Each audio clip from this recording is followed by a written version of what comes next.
ఈరోజు చిమ్మకుర్తి మండలం అగ్రహార గ్రామంలో జరిగినటువంటి ఒక సంఘటన నేపథ్యంలో ఒక కుటుంబంలో ముగ్గురు పిల్లలకి ఆ తండ్రి కూడా చేసుకున్న సంఘటన అయితే ఇప్పుడు వెలుగులో రావడం. ప్రస్తుతం మనం ఏదైతే ఘోరం జరిగిందో ఆ ఘోరం జరిగిన ఇంటి దగ్గరే ఉన్నాము, చిమ్మకుర్తి మండలం అగ్రహారం దగ్గర.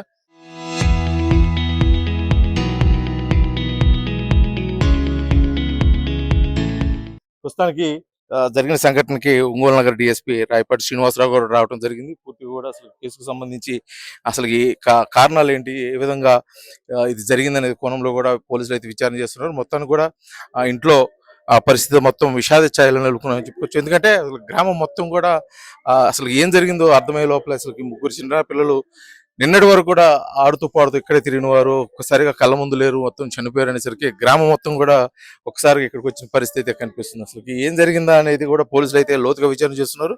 తెలిసిన సమాచారం ప్రకారం కూడా ఏకుల సుధాకర్ అతను భార్య వెంకటేశ్వరముతో కొంతకాలం దూరంగా ఉంటూ అది మనసులో పెట్టుకొని అతను బిడ్డలు భవిష్యత్తును దృష్టిలో అంటే వారికి ఆలనా పాలనా చూసేదానికి కూడా వీలు లేదు, ఇవన్నీ కూడా మనసులో పెట్టుకుని అతను మనస్తాపానికి గురి అతను చేసుకున్నాడు. ముందు కూడా బిడ్డల గురించి ఆలోచించి నేను చేసుకున్న తర్వాత పిల్లల పరిస్థితి ఎలా ఉంటుందో ఏంటి అనేది కూడా ఆలోచించినట్టున్నారు. ముగ్గురు కూడా తినే ఆహారంలో ఇక్కడ ప్రస్తుతం మనతో కొంతమంది గ్రామస్తులు వారి కుటుంబ సభ్యులు ఉన్నారు. అసలు ఏంటి అనేది వారు మాట్లాడి తెలుసుకునే ప్రయత్నం చేద్దాం. అయితే చుట్టాలు కూడా చూడటానికి వచ్చింది. మొత్తానికి అసలు ఏం జరిగిందని చెప్పడానికి కూడా పరిస్థితి దారుణమైన పరిస్థితిగా ఉన్నట్టు కనిపిస్తుంది. మొత్తానికి ఆ కుటుంబ సభ్యులైతే శోక సముద్రం మినిపోయినారు. చూడటానికి వచ్చిన వారు కూడా ఇంకా బాడీస్ ని తీని పరిస్థితి ఇక్కడ కనిపిస్తుంది. ఎందుకంటే పోలీసులు విచారణ నేపథ్యంలో కూడా గృహంలో ఏం జరిగింది, అసలు ఏ ఆహారంలో ఆ పెట్టాడు అని చెప్పి కోణంలో కూడా పోలీసులు అయితే లోతుగా విచారణ చేస్తున్నారు. ఇక ప్రస్తుతం గ్రామస్తులు అయితే కొంతమంది బయట ఉన్నారు, అదేవిధంగా వారి కుటుంబ సభ్యులు కూడా ఉన్నారు. అసలుకి వాళ్ళు ఏమనుకుంటున్నారు, ఎందుకంటే నిన్న ఉదయం వరకు కూడా వాళ్ళ కళ్ళ ముందు తిరిగిన వారు ఒకసారిగా కూడా ఈ ఉదయకాల సమయంలో విగత జీవితంలో మారటం, కళ్ళ ముందు లేకపోవటం, వాళ్ళు ముగ్గురు కూడా అతను ఇంటికి పెద్దగా ఉండవలసిన సుధాకర్ కూడా చేసుకోవడం కూడా అసలు ఏంటి అనేది కూడా పూర్తిగా వాళ్ళు అగమ్య గోచరంగా ఉన్న పరిస్థితి ఉంది. అసలు ఇక్కడ ఉన్న వారు అసలు ఏమనుకుంటున్నారో ఏం జరిగిందని కూడా వారు మాట్లాడి తెలుసుకునే ప్రయత్నం చేద్దాం. అసలు ఏం జరిగింది, మీకు ఏం తెలిసిన సమాచారం అసలు గృహంలో? నాకేం తెలుసండి, మేము తెల్లారాలకి అందరూ తెలిసి పిల్లకాయలు చనిపోయారని అంటే వచ్చాం. చూస్తే ఇంకా అబ్బాయి ఏదో మరి తెల్లారినాక ఉన్నాడంట. పక్కకు పోయి మళ్ళీ టిఫిన్ తెస్తానని చెప్పి వాళ్ళ అమ్మకి చెప్పాడంట. కొంచెంసేపు పోయినాక అమ్మ లేవగొట్ట పిల్లల్ని అని చెప్పాడంట. మరి ఎందుకు అంటే నిద్రపోతున్నారులే, మళ్ళీ వచ్చి నేను టిఫిన్ తెస్తాను అన్నాడంట. ఏమో ఆయన పోయినాక పిల్లల్ని లేవగొట్టింది. లేవగొడితే ఇంక పిల్లకాయలు చనిపోయి ఉన్నారు. ఇంటి పక్కన పిలిస్తే వాళ్ళు తీసుకుపోతే ఆ చెట్టు కాడికి అబ్బాయి బండి వేసుకుని పోయినాడు కదా, పిల్లడు ఇడిపోయి చూడండి అయ్యానంటే అంటే ఇదేమని అడిగితే లేరంట. ఎవరో బయటకు వెళ్ళారట, వెళ్తే చెట్టుకి ఏలాడుతున్నాడు. ఏలాడుతుంటే వచ్చి ఊళ్ళో చెప్పాడు, అందరూ వెళ్ళాం. ఇంకా అబ్బాయి ఆడ చనిపోయి ఉండే, ఈ ముగ్గురు ఆడ చనిపోయి ఉండారు. మామూలుగా అతను సుధాకర్ సూసైడ్ చేసుకొని చనిపోవాల్సిన అవసరం ఏముండదు అనుకుంటున్నారు, అసలు మీకేం తెలుసు? ఆ విషయం మనకు తెలియదండి. గ్రామస్తులు కదా, అంత ముందు ఎప్పుడైనా ఎవరితో బాధలు చెప్పడం ఏమి ఉండవు వాళ్ళకి, బాగానే ఉండేవాళ్ళు. వాళ్ళ భార్య భర్త లేదో 3 సంవత్సరాల నాడు ఇడిపోయి ఉన్నారు. ఒకసారి అమ్మాయి వస్తే అవసరం లేదు అది ఇది అన్నారంట. మరి మధ్యలో ఏం జరిగిందో, మరి అమ్మాయి వెళ్ళిపోయింది. మరి ఈ మధ్య వీళ్ళు చూసుకుంటూ ఉండరు. వాళ్ళ అమ్మ వచ్చేదికే పిల్లకాయలు చనిపోయి ఉండరు. అందరూ లేవగొడితే సరిపోయి అక్కడికి వెళ్ళాక అబ్బాయి ఏలబడి ఉన్నాడు. అందరం చూసాం. వాళ్ళ గొడవలు ఎవరికి చెప్పరు, వాళ్ళ ఇంట్లో వాళ్ళే మాట్లాడుకుంటుంటారు, వాళ్ళే ఉంటారు. అది మొత్తానికి గ్రామస్తులు అయితే చెప్పుకున్న పరిస్థితి, పిల్లలకి అతను కూడా టిఫిన్ తీసుకొస్తానని చెప్పేసి బయటకు వెళ్ళి అతను కూడా పక్కన ఇంటి వెనక అంటే కోతవేట దూరంలో ఉన్నటువంటి పొలంలోకి వెళ్ళి అతని చెట్టు కూడా చనిపోయినట్టు కూడా తెలుస్తుంది. జరిగిన సంఘటన మీద అయితే పోలీసులు కేసు నమోదు చేసుకున్నారు. బాడీస్ ను కూడా హాస్పిటల్కి తరలించే క్రమంలో కూడా ఇక్కడ విచారణ చేస్తున్నారు. వాళ్ళకి ఏ కోణంలో జరిగింది అనేది కూడా పోలీసులు అయితే విచారణ చేస్తున్న నేపథ్యంలో ఇంకా పూర్తిగా విషయాలు బయటకు రావడానికి అయితే మటుకి పోలీసు అధికారులు లోతైన విచారణ చేస్తున్న పరిస్థితి అయితే చేమకుర్తి మండలం అగ్రహారం నుంచి అయితే కనిపిస్తున్న పరిస్థితి. వీడియో జర్నలిస్ట్ లక్ష్మణ్తో శ్రీనివాస్, ఆర్టీవీ, చేమకుర్తి నుంచి. ఈ రోజు ఉదయకాల సమయంలో చేమకుర్తి మండలం అగ్రహార గ్రామంలో జరిగిన ఒక విషాద సంఘటనకు సంబంధించి కూడా విచారణ నిమిత్తం ఒంగోలు నగర డిఎస్పీ రాయపాటి శ్రీనివాసరావు గారు ఇక్కడ రావడం జరిగింది. అసలు కన్న తండ్రి ముగ్గురు పిల్లలకి ముగ్గురిని చనిపోయిన తర్వాత కూడా అతను కూడా సూసైడ్ చేసుకున్నానని చెప్పేసి ఒక వార్త అయితే నడుస్తున్న పరిస్థితుల్లో అసలు ఏమి జరిగింది, అసలు ప్రాథమికంగా లభించిన ఆధారాలు బట్టి ఇక్కడ కేసు ఏ విధంగా నమోదు చేశారో కూడా పూర్తి విషయాలు అడిగి తెలుసుకుని పెద్ద సార్ చెప్పండి. జరిగిన సంఘటన మీద కూడా సార్ ఈరోజు చాలా విషాద సంఘటన అగ్రహారంలో జరిగింది. అసలు మీ దృష్టికి ఏమొచ్చింది సార్?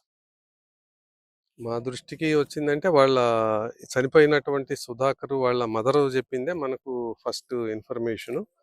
ఆమె ఏం చెప్పిందనంటే ఇతను భార్య అంటే సుధాకర్ వాళ్ళ భార్య ఒక 3 ఇయర్స్ నుంచి ఆమె విడిగా ఉంటా ఉంది. ఇతనితోటి సంబంధం లేకుండా.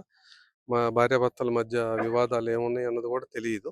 అయితే ముగ్గురు పిల్లలు కూడాను 12, 11, 9 సంవత్సరాల పిల్లలు ముగ్గురు గూడాను స్కూల్ గోయింగ్. ముగ్గురు గూడా తండ్రితోటి పాటే నాయనమ్మతోటి కలిసి ఒకే ఇంట్లో ఉంటా ఉన్నారు. రాత్రి ముగ్గురు గూడా భోజనం చేసి పండుకోవటం జరిగింది. వాళ్ళ నాయనమ్మ చెప్పిన దాని ప్రకారం ఈమె వేరే చావిడి దగ్గర పండుకుంటది నైటు. ఈమె వెళ్ళేటప్పుడు గూడాను ఈ పిల్లల తండ్రి పిల్లల దగ్గరే కూర్చొని ఫోన్ చూసుకుంటా, మాట్లాడుకుంటా ఉండటం జరిగింది. మార్నింగొచ్చి చూసేటప్పటికి గూడాను ముగ్గురు పిల్లలు ఇంకా మంచం మీదే ఉన్నారు. తండ్రి గూడాను పక్కనే కూర్చొనున్నాడు. ఆమె మాట్లాడుతున్నప్పుడు పిల్లల్ని లేపొద్దులే ఈరోజు స్కూలుకెళ్ళరని జెప్పేసి అన్నాడంట. తర్వాత కొంచెం సేపటికి ఇతను బయటికెళ్ళిపోవటం జరిగింది మోటార్ సైకిలేసుకొని.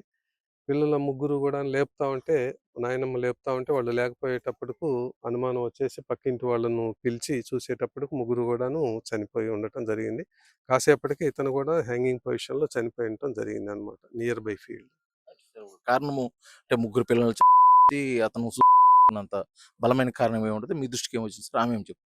కారణాలు అయితే తెలీదు. ఏ విధంగా ఇది మనం హోమ్ సైడ్ జరిగిందన్నది గూడా చెప్పలేనటువంటి పరిస్థితి ఇనిషియల్‌గా. అది స్మాదరింగ్ జరిగిందా? ట్రాట్లింగ్ జరిగిందా? లేదు అనంటే పాయిజనింగా? ఇంకొక రీజనా అన్నది గూడా తెలీదు. పోస్ట్‌మార్టం అయితే గాని మనకు కాజ్ ఆఫ్ డెత్ ఐడెంటిఫై చేయగలుగుతాం. అంటే సీన్ ఆఫ్ అఫెన్స్‌ని బట్టి గాని, లేకపోతే ఆళ్ళ నాయనమ్మ గారు చెప్పిన విషయాలను బట్టి గాని, ఆహారంలో విష పదార్థం కలిపి అంటే రాత్రి ఏం తిన్నారు? ఏంటనేది కూడా విషయాలేమి తెలిసినాయి సార్? అంటే దేంట్లో కలపడం జరిగింది? వాళ్ళ నాయనమ్మ చెప్పిన దాని ప్రకారం రాత్రి ఫుడ్డు ఆమె పెట్టింది. రాత్రి భోజనం ఆమె పెట్టింది. పిల్లలు గూడా పండుకున్నారు. భోంచేసి గూడా పండుకున్నారు. అంటే రాత్రి జరిగి ఉండేదానికి అవకాశం తక్కువ ఉండుండొచ్చు. అయితే మరి నైట్ జరిగిందా? లేదంటే ఎర్లీ అవర్స్‌లో జరిగిందా? ఏం జరిగిందన్నది గూడా తెలీదు. ఏదైనప్పటికిని పోస్ట్‌మార్టం అవంది మాత్రం కాజ్ ఆఫ్ డెత్ చెప్పలేం ఏదన్నది. ప్రస్తుతం అంటే జరిగిన అంటే ముగ్గురు పిల్లల అన్ని అతను సూసైడ్ చేసుకున్నట్టు ప్రాథమికంగా లభించిన ఆధారం. అంటే కేసు ఏ విధంగా అంటే ఏ కోణంలో విచారణ చేయబోతున్నారు? ఏ సెక్షన్‌ల కింద నమోదు చేశారు? మొదటిది అయితే ముగ్గురు పిల్లలు చనిపోయిన దాని మీదయితే సస్పిషియస్ డెత్ మనం 194 బిఎన్ఎస్ఎస్ కింద కేసు రిజిస్టర్ చేసి చేస్తున్నాము. ఒకవేళ మనకు పోస్ట్‌మార్టంలో అదర్‌వైజ్ ఫైండింగ్స్ ఏదన్నా వస్తే దాన్ని బేస్ చేసుకొని ఏదన్నా ఆల్టర్ చేయాల్సొస్తది. రెండోది గూడాను వచ్చేసి డెత్ డ్యూ టు హ్యాంగింగ్ అనమాట. ఇతను సుధాకర్ చనిపోయింది. అది సెపరేట్ కేసు ఇంకోటి రిజిస్టర్ చేస్తాం. ఈ జరిగిన సంఘటన మొత్తం మీద అంటే ఆళ్ళు ముగ్గురు చనిపోవటం గాని, ఇతను సూసైడ్ చేసుకోవడం గాని, ఎటువంటి అనుమానాలు రేకెత్తించే అంశాలు గాని మీకు ఫైండ్ ఔట్ చేయడం గాని, అటువంటి అంశాలు గాని మీ దృష్టికి రావడం గాని జరిగింది? ఇప్పుడు ఇనిషియల్‌గా మనకు ఒక సమాచారం గూడా పూర్తిగా తెలీదు. ఏదైనప్పటికిని. అతని యొక్క మనకు ఫోన్ వెరిఫికేషన్ గానీ, లేదంటే ఇంట్లో ఏమన్నా రాసిపెట్టున్నాడా? లేదు అనంటే వాళ్ళ ఫ్రెండ్స్ తోటి మాట్లాడి తెలుసుకోవటం. లేదు అనంటే ఇతను పతిని చేసే చోట ఎక్కడన్నా వేరే వాళ్ళతోటి ఏమన్నా డిస్ప్యూట్స్ ఉన్నాయా? లేదంటే భార్యాభర్తల మధ్య డిస్ప్యూట్స్ ఉన్నాయా?